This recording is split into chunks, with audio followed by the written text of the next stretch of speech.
Hi everyone, my name is Bella. I am an international student mentor, career advisor, and founder of iCAN Study and Explore Canada, helping you make a positive impact on your choices and career trajectory significantly.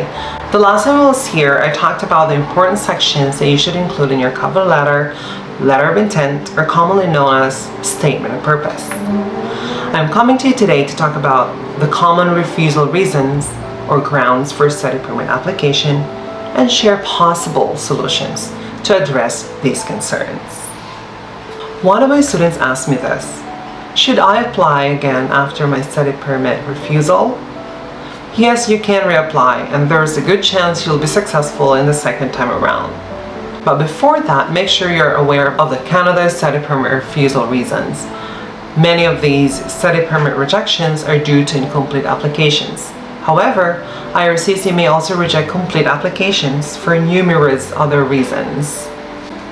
I have compiled some of the leading Canadian student visa rejection reasons along with possible workarounds and solutions for them.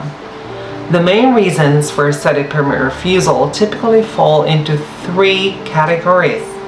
First, the purpose of coming to Canada is not to study. Failing to convince the immigration officer that you intend to come to Canada primarily to study. This is considered a failure to demonstrate your purpose of study. Second, no intention to leave Canada. Failing to convince the immigration officer that you intend to leave Canada after completing your study program. And third, insufficient funds. Offering insufficient proof that you can financially support yourself and any family members coming to Canada with you. So these are the three most common reasons for refusal of your study permit application. Now we're going to talk about the detailed reasons that you can find in your study permit refusal letter. First, the purpose of your visit is not study. The official reason for this rejection will resemble this, right on your screen.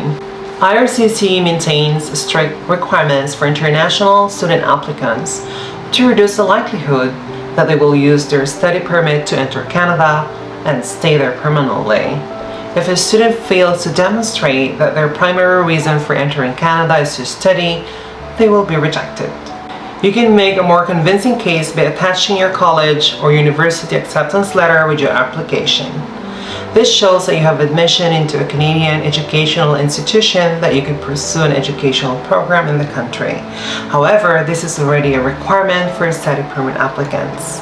What is the solution to this? A better solution is to include a study plan in the cover letter you intend to submit with your application.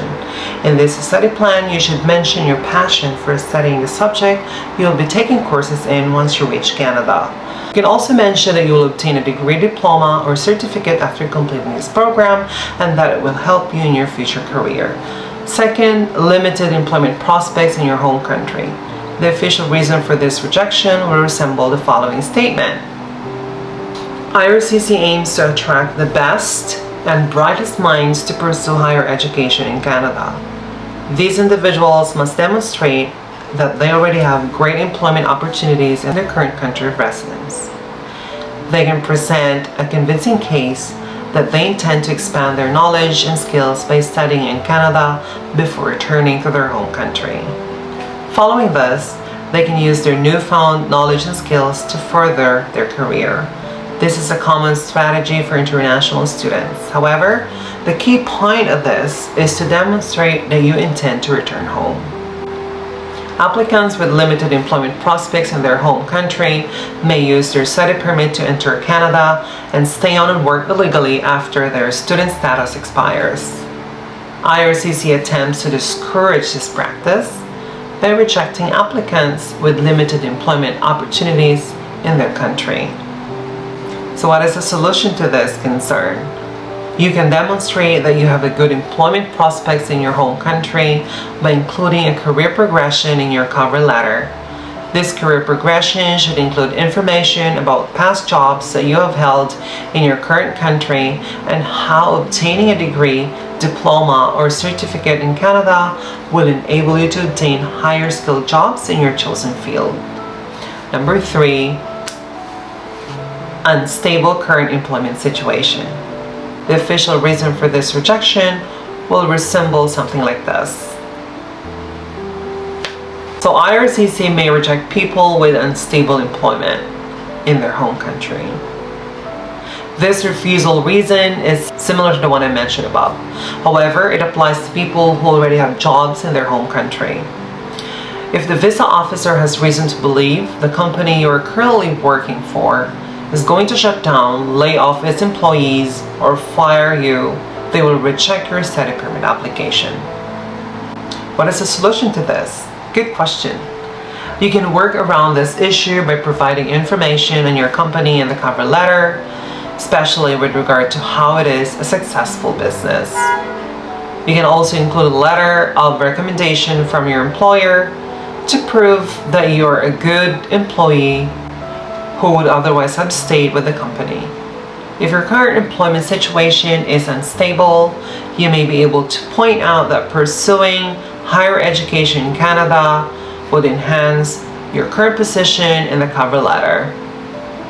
Number 4, insufficient personal assets and financial status. The official reason for this statement will resemble something like this right on your screen. As mentioned earlier, one of the most common Canada study visa refusal reasons is failing to demonstrate that you have enough funds to pay for your education and other expenses in Canada. This also includes expenses for any family members accompanying you to Canada. In some cases, the visa officer may reject someone with sufficient funds if the source of their funds appears suspicious. For example, they might believe the funds you have shown in your bank account were temporarily borrowed from a friend or relative and that you will return the funds to them before leaving for Canada. So what is your best bet? Well, you can work around this issue by explaining the source of the funds in the cover letter you provide. Number 5, lack of strong family ties. The official reason for this statement will resemble something like this on your screen.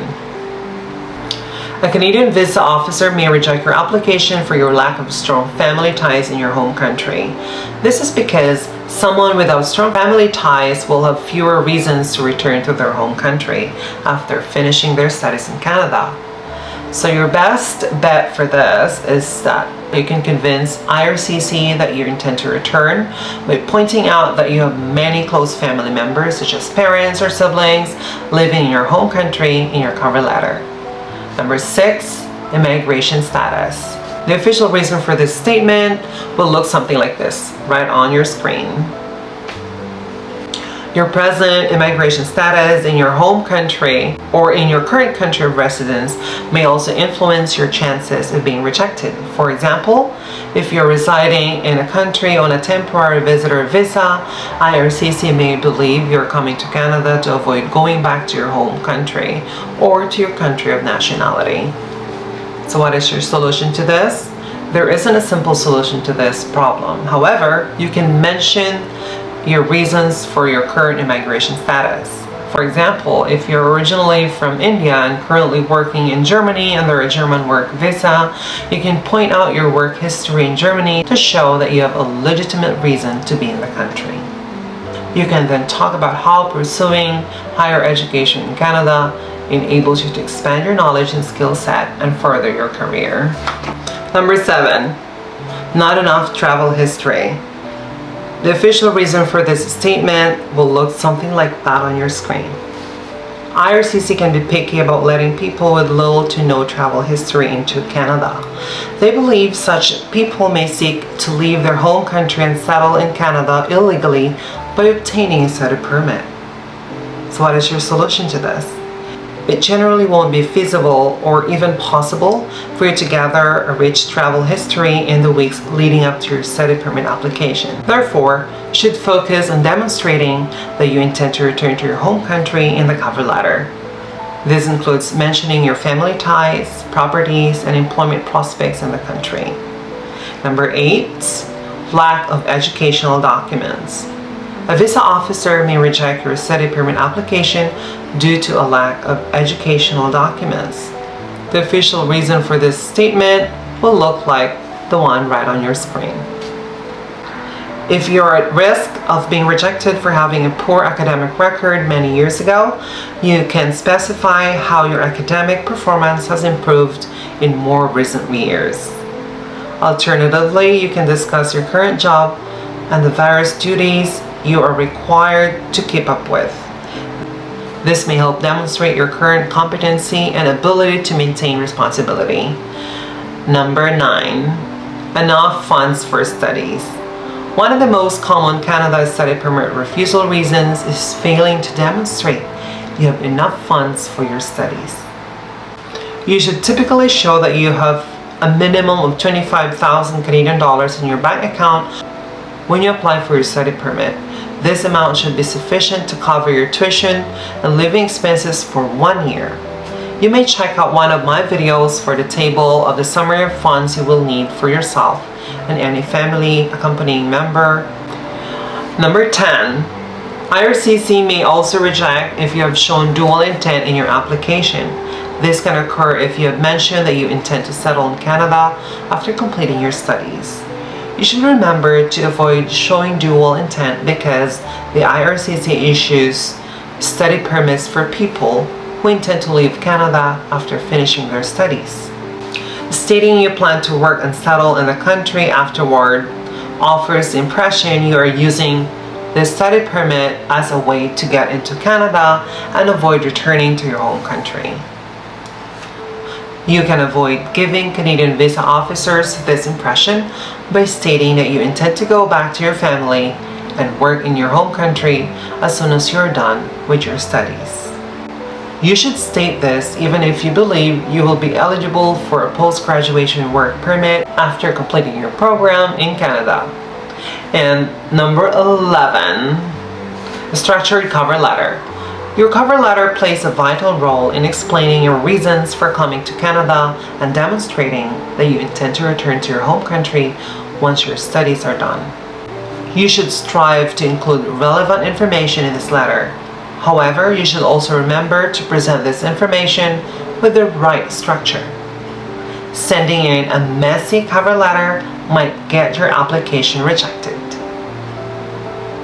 Therefore, it is best to construct a cover letter with a properly formatted structure, as I describe in my guide. I have created a separate video for this as shown on your screen. So your question now is, can you appeal a study permit refusal? There's no format method for appealing a study permit refusal. If your study permit application is rejected, your best course of action is to apply again and describe how your circumstances have improved in the cover letter. If you think you need help on rewriting your SOP, obtaining detailed reasons for refusal, organizing additional documents that might have been missed, structuring the timeline to keep you on top of the game and set you up for success, sign up for our iCAN A+ mentorship with link provided in the description box below. If you find my video informative and helpful, please don't forget to like and share among your friends, and I look forward to seeing you all soon. Bye for now.